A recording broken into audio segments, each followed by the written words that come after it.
Hi guys, good evening. It's me again, Roseanne. Yes. Before that, let me sip my cup of coffee.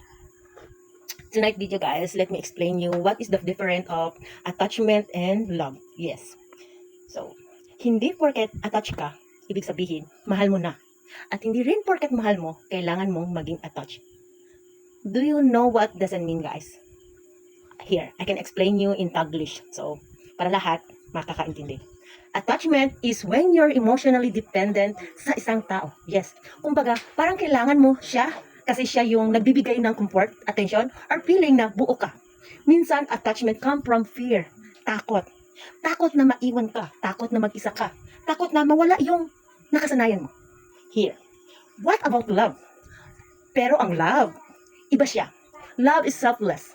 Love is choosing the happiness of someone kahit hindi ikaw yung dahilan ng happiness ng taong yon.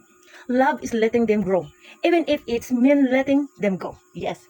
Kapag attached ka lang, madalas gusto mo kontrolado mo yung tao. Tama?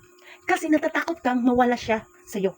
Pero kapag mahal mo talaga, you give them freedom, space, and support. Kahit minsan ikaw yung nasasaktan.